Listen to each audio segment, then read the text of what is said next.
గోవిందాపురం అండి. గోవిందాపురం సర్పంచ్ నేను.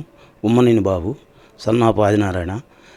నేను ఇక్కడ ప్రభుత్వం ఉన్నా లేకపోయినా కాంగ్రెస్ పార్టీగా సర్పంచ్గా గెలిచి మేము ఇక్కడ రైతు వేదిక, అట్లాగే పల్లె ప్రకృతి వనం, అట్లాగే వైకుంఠధామం, అట్లాగే ఇంకా స్కూల్కి ఆనాడు మా బాబాయ్ ఒక 50 సంవత్సరాలు అక్కడ మా బాబాయ్ స్కూలుకి స్థలం లేకపోతే ఉమ్మనేని కృష్ణమూర్తి గారని ఆయన గారు స్కూలుకి స్థలం కొని స్కూల్ ఏర్పాటు చేయడం జరిగింది.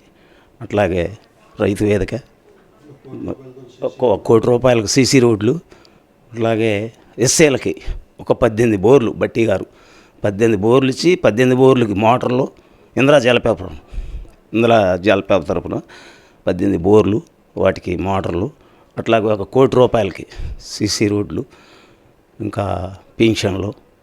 ఈ మేము ప్రభుత్వం లేకపోయినా వెంబడబడి మా పని మేము చేసుకుంటూ వచ్చాము. ఆ తర్వాత బట్టి గారు కూడా కొంత ఇచ్చేసి ఎమ్మెల్యేగా ఆయన చేసి మేము ముందుకు పోయి బాగానే పనులు చేయటం జరిగింది. ఇంకా ఇప్పుడు మళ్ళీ ఒక స్కూల్ ఒకటి శాంక్షన్ అయింది. ఇంకా ఏది మోడల్ స్కూల్ ఒకటి, ఇంటిగ్రేటెడ్ స్కూల్ ఒకటి శాంక్షన్ అయింది. మోడల్ స్కూల్ ఒకటి శాంక్షన్ అయింది. అట్లాగే డబల్ రోడ్డు పొద్దుటూరు నుంచి రాయనూతలకు డబల్ రోడ్డు, పాత్రలపాటు నుంచి గోవిందాపురానికి సీసీ రోడ్డు. ఇంకా ఇక అసలు చెప్పుకోలేనంత ఇదిగా ఉంది. కాంగ్రెస్ పార్టీ చాలా ముందుకు పోయి అభివృద్ధిలో కాన్ఫిడెన్స్తో ముందుకు పోతూ ఉన్నాం. అట్లాగే ఇంకా ఈ 7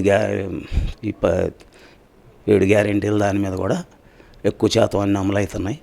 ఈ రుణమాఫీది కూడా చేస్తున్నారు దఫాల వారీగా. ఒక మాట మొన్న రేవంత్ రెడ్డి గారు ఈ రైతు బీమా కూడా వేస్తామని చెప్పారు. ఏది రైతు 7,500 అవి కూడా తొందరలోనే వేస్తామని చెప్పారు. ఎందుట్లో రాజీ పడకుండా పార్టీ పని ముందుకు పోతుంది. కాంగ్రెస్ పార్టీగా మేము ప్రభుత్వం ఉన్నా లేకపోయినా మేము నిలబడి ఇక్కడ పనిచేస్తూ వచ్చాం. సార్, మీరు అధికారంలో లేకున్నా కూడా సర్పంచిగా చేసి చాలా అభివృద్ధి కార్యక్రమాలు చేసి ఉన్నారు సార్. ఈ క్రెడిట్ అంతా మళ్ళీ బట్టి విక్రమార్కకే దక్కిందంటారా? అంతే కదండి. లోకల్ ఆయన సహకారంతో, అట్లాగే పార్టీ సహకారం. ఇక బట్టి గారంటే మొత్తం పార్టీ అంతా అబ్బదాన్ని వేసుకొని చేస్తేనే కదా కాంగ్రెస్ పార్టీ. బట్టి గారి సహకారంతోనే ముందుకు పోవడం జరిగింది.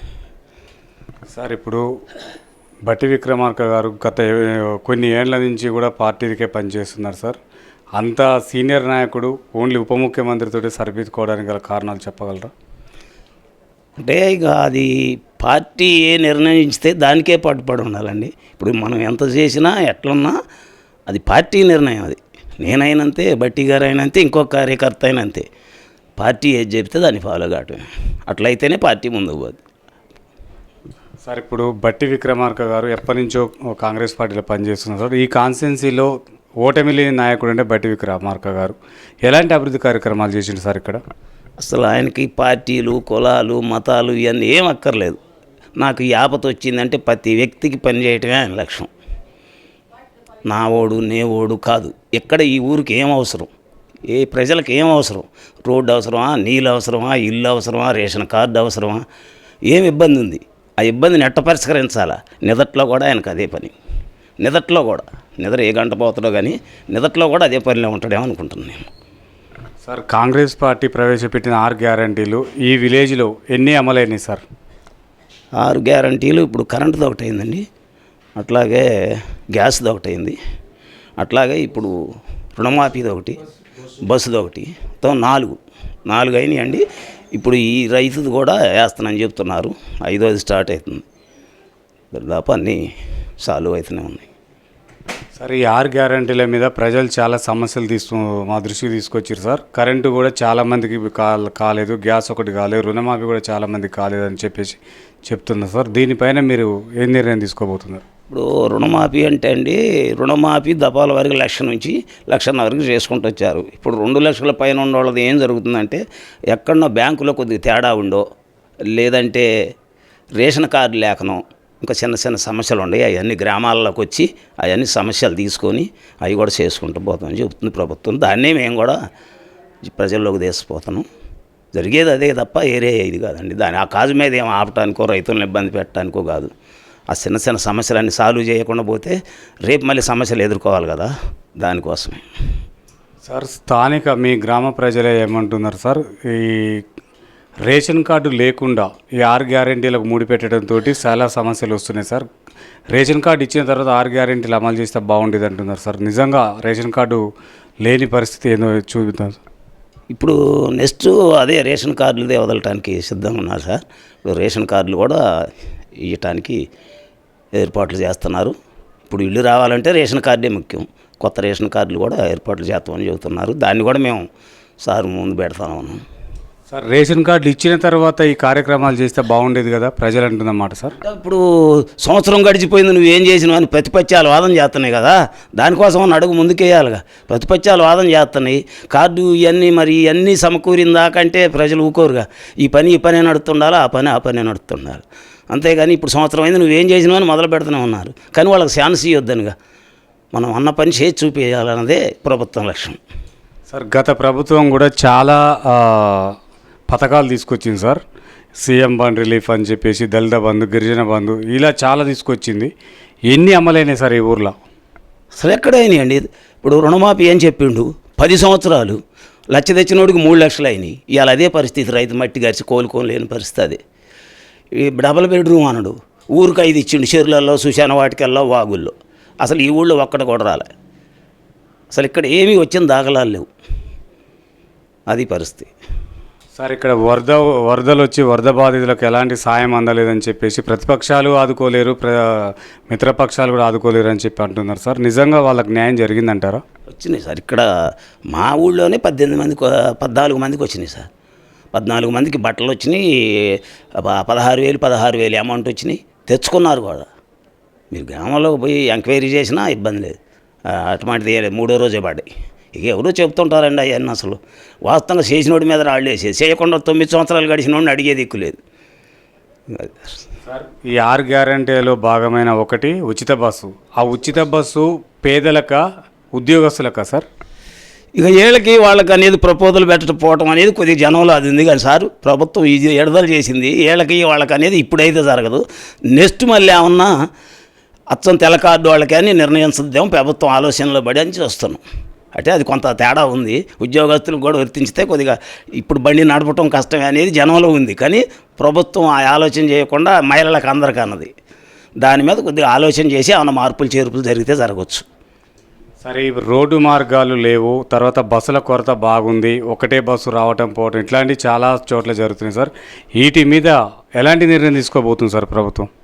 ఇప్పుడు సార్ పెద్ద మొత్తంగా వచ్చింది ఒక సునామీ లెక్క. ఇప్పుడు అవన్నీ సెట్ చేయాలా, రోడ్లు సెట్ చేయాలా, అవన్నీ చేయాలా. ఇప్పుడు అవన్నీ సెట్ చేసి నడిపిస్తుంది ప్రభుత్వం, నిర్ణయం తీసుకుంటుంది, ముందుకు పోతుంది. కానీ కావాలి కదా, 1 రోజుకి 2 రోజులకి అయ్యాయి కావుగా. పెద్ద పెద్ద గళ్ళు పడి, బ్రిడ్జీలు పోయి, యూటీ పోయి, వాళ్ళ మాగాళ్ళు నిలువ నిండిపోతున్నాయి, ఇబ్బంది పడుతున్నారు రైతులు. కానీ అది ఒక్కసారి చేసేది కాదు, యూటీ కూలిపోయింది. ఇప్పుడు ఆ యూటీ పోయాలంటే గంటల్లో అయ్యేది కాదు కదా.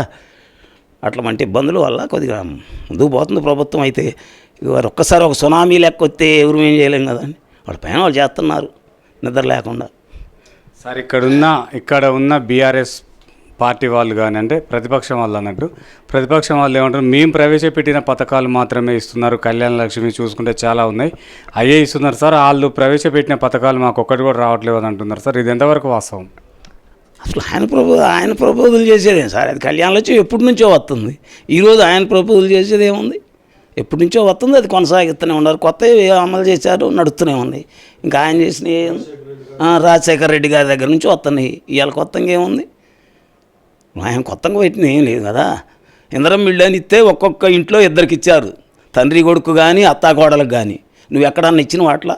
ఎక్కడన్నా నీ పేరు మీద ఒక ఇల్లు కట్టినట్టుంది ఆ ఊళ్ళో? ఇవాళ పేదవాళ్ళు అందరూ ఇల్లు లేకుండా రోడ్ల మీద పడే పరిస్థితి ఎందుకు వచ్చింది? నీ 9 సంవత్సరాల కాలమే, నీ 9 సంవత్సరాల పరిపాలన. ఇవాళ పేదోడు ఇల్లు లేకుండా రోడ్డు మీద వచ్చి వరదలకు పోయినాయి, నాది అది పోయింది ఇది పోయింది అని రోడ్డు మీద మొత్తుకునే పరిస్థితి నీ 9 సంవత్సరాల పాలనే. అంతే తప్ప ఏరేం లేదు. లేకపోతే ఇవాళ పేదోడికి ఇల్లు రేషన్ కార్డు ఇచ్చి ఉంటే అంత రోడ్డును పడేవాళ్ళు కాదు. అసలు నువ్వు ఆలోచన చేయాలి పేదోడిని. ఎక్కడైనా కోట్లు కోట్లు కోట్లు చెప్పినవే కానీ ఆ కోట్లు ఎక్కడ పనిచేయలే. ఒక్క రేషన్ కార్డు ఇవ్వలే. ఎట్లా బతుకుతారండి పేదవాడు? 4 పిల్లలు అయ్యారు ఒక్కొక్కళ్ళకి. అటువంటి ఎన్నో సమస్యలు ఉన్నాయి. సార్ ఇక్కడ బట్టి విక్రమార్క ఉప ముఖ్యమంత్రి కావడాన్ని మీరు ఏ విధంగా చూడొచ్చు సార్? ఉప ముఖ్యమంత్రి అంటే బట్టి గారు అసలు ముఖ్యమంత్రి అండి. కాకపోతే ఏంటంటే ఇక అది ప్రభుత్వం నిర్ణయం ప్రకారం అమలైంది తప్ప ముఖ్యమంత్రి గారే ఆయన. ముఖ్యమంత్రి గారి పవరు, ఆయన పనితనం అంతా జనంలో ఉండ కదలిక. ఇవాళ చూసిన 100 మందిని చూసినా 100 మందిని పేరు పెట్ట పిలవగలిగిన నాయకుడు అండి ఆయన. 100 మందిని అయినా ఆ 100 మందిలో ఆ మనిషిని పేరు పెట్టి పిలవగలిగిన నాయకుడు ఆయన. సార్ మీరు సర్పంచ్గా చేసేటప్పుడు బీఆర్ఎస్ అధికారంలో ఉంది, అప్పుడు మీకు ఏమన్నా అంటే మా పార్టీలకు రావాలని చెప్పేసి బెదిరింపు కాల్స్ ఏమన్నా వచ్చాయి సార్? బెదిరింపు కాల్స్ కానీ మన అడగటాలు కానీ అసలు అవి జరగవు. మా తాతల కాడ నుంచి ఒక్కళ్ళు ఉన్నా 2 ఉన్నా ఆ పార్టీకి అట్టనే ఉంటాం. వాళ్ళ ఇంటికి డోర్ పోస్ట్ కాదు, ఇటు చూడటానికి కూడా భయపడతారు. ఇప్పటికీ అప్పటికే ఎప్పటికైనా. సార్ ఇప్పుడు ఈ ఎస్సీ వర్గీకరణ పైన మీ అభిప్రాయం ఏంటి? అది సరైన నిర్ణయం అంటారా? ఎస్సీ వర్గీకరణ అంటే దాని మీద మరి ప్రభుత్వం దాన్ని ఆలోచన చేయాలి తప్ప అది మనం నిర్ణయించేది కాదు కదా సార్.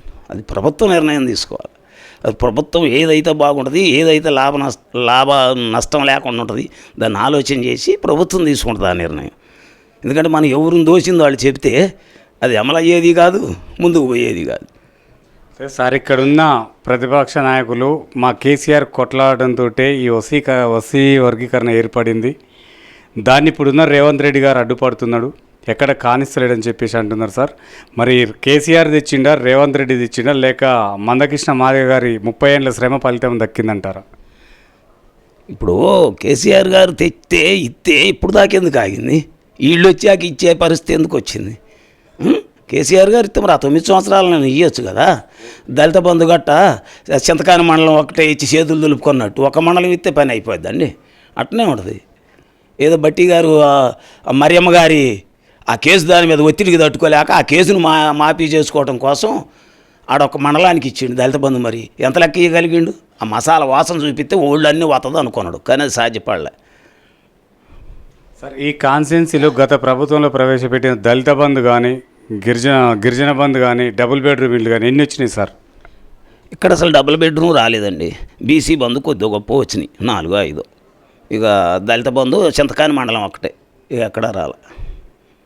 ఇక అది జరిగింది.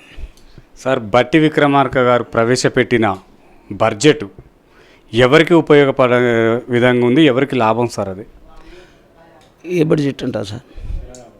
తెలంగాణ బడ్జెట్ ప్రజలందరికీ అండి. ప్రజలందరికీ ఇప్పుడు వ్యవసాయానికి, కూలీలకి అన్ని రకాలుగా ఉపయోగపడే బడ్జెట్ ఆయన ఆలోచించే పెట్టాడు. ఆయన ఒక ఆలోచనతోనే ముందుకు పోతాడు తప్ప ఎవరికి నష్టం చేయడానికో ఎవరికి ఒక వర్గానికో సంబంధించో చేయడు. ప్రజలందరికీ సమానత్వంగా అందాలనే చేస్తాడు ఏ పని చేసినా. సార్ ఇక్కడ సర్పంచ్ పదవులు అయిపోయి 6 మంత్గా వస్తుంది సార్. ఇక్కడ స్పెషల్ ఆఫీసర్లను పెట్టారు, ప్రజలకు అందుబాటులో ఉండలేరు, అభివృద్ధి కూడా కుంటుపడుతుందని చెప్పేసి అంటున్నారు సార్.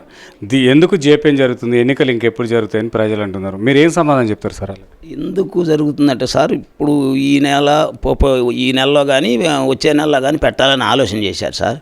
ఈ సునామీ లెక్క ఇది వచ్చి పట్టడంతోనే మళ్ళీ కొద్దిగా వాయిదా పెంచారు. ఈ బీసీ గణన ఉంది, ఇది అదే కాకుండా ఈ వర్షపాతం ఒకటి ఇదయ్యి ఈ పనుల మీద పడి కొంచెం టైం తీసుకోవాల్సి వచ్చింది. దాన్ని కూడా ఆలోచన చేస్తున్నారు, లేట్ చేయరు. ఇప్పుడు ఇబ్బంది ఉంది కదా గ్రామాల్లో, దాన్ని కూడా ఆలోచన చేస్తుంది ప్రభుత్వం, ఇస్తూ ముందుకు పోతుంది. సార్ బీసీ కులగణన ద్వారా బీసీలకు న్యాయం జరుగుతుందంటారా? సరే, ఇక అది న్యాయం జరుగుద్దనే కదా వాళ్ళ కోరిక. దాన్ని బట్టి ప్రభుత్వం ఆలోచించి ఏ నిర్ణయం తీసుకుంటుందో. వాళ్ళకు కూడా న్యాయం జరగాల, ముందుకు పోతే ఎట్లుంటుందో, ఏం జరుగుద్ది, చేయాలన్నా లేదా అన్నది అది ప్రభుత్వం తీసుకున్న నిర్ణయం. దాన్ని బట్టి ప్రభుత్వం చేస్తుంది. సరే, గ్రామాలలో బెల్ట్ షాపుల పైన చాలా మహిళలు ఇబ్బంది పడుతున్నారు సార్. మీ ప్రభుత్వం వచ్చిన తర్వాత ఆ బెల్ట్ షాపులపై ఎలాంటి నిర్ణయం తీసుకోబోతుంది, మహిళలకు ఎలా రక్షణ కల్పించబోతున్నారు సార్? బెల్ట్ షాపులు గొంతికయ్యేటట్టున్నాయండి. బెల్ట్ షాపులు లేకపోతే ప్రభుత్వాలే లేవు. ఇప్పుడు వరకు ప్రభుత్వాలు ఆడేదే దాని మీద. ఇప్పుడు కేసీఆర్ గారు ఉన్నాడు, గొంతుకు ఒకటి పెట్టిండు, ఇప్పుడు మరి గొంతుల్లో కూడా అయితే అంతకంటే దారుణం ఏముంది? అసలు బెల్ట్ షాపులు అనేది అది బంద్ చేయటం ఎవరు అల్లైన పని కాదు. ఎక్కడన్నా ఉందా అది వల్ల ఏదైనా అది లేకపోతే ప్రభుత్వమే కుంటుపడుద్దిగా దాని మీదనే నడుస్తుంది. లేకపోతే అసలు దాని బంద్ చేసేది ఏడుంది. సార్ ఇప్పుడు సర్పంచ్ ఎన్నికలు రాబోతున్నాయి సార్. ఈ ఓటర్లకు కానీ మహిళలకు కానీ ఏం చెప్పదలుచుకున్నారు? ఓటు అంటే మొత్తం బిర్యానీకి 500కి అమ్ముకోవడం జరుగుతుంది. అట్లాంటిది కాకుండా మీరు ఆ ఓటర్లకు ఏం సలహాలు సూచనలు ఇవ్వదలుచుకున్నారు సార్? అది ఎవరు చెప్పినా అది ఆ ఓటు అనేది ఆ ఒక్కరోజు ఆ 500 1000 ఇస్తారు అయిపోద్ది. ఈ 5 సంవత్సరాలు వాళ్ళ పనితనం అంతా కుంటుపడిపోద్ది. అడగటానికి ఇబ్బంది ఉంటుంది. నాకు ఈ పని చేయని అడిగే ఇది ఆ ఓటర్కి ఉండదు. కానీ అట్లని చెప్తున్నారు కానీ ఎక్కడ అమలవుతుంది? అది చెప్తారు చెప్పడానికి, కానీ అదే ఇదేనండి. అది ఎక్కడ అమలవుతుందా? అంటే మీరేం చెప్పదలుచుకున్నారు ఓటర్లకు? అయితే అసలు ఓటుకి డబ్బులు మందు అనేది అది కరెక్ట్ కాదని చెప్తున్నాం. కానీ అది ఎక్కడ అమలవుతుంది సార్? అది చెప్పేది అది మందు డబ్బులు అనేవి మీకు రేపు పని అడగటానికి ఇది ఉండదు అని చెప్తున్నాం. Okay, thank you sir. చూస్తున్నానండి మీ తెలుగు టీవీ.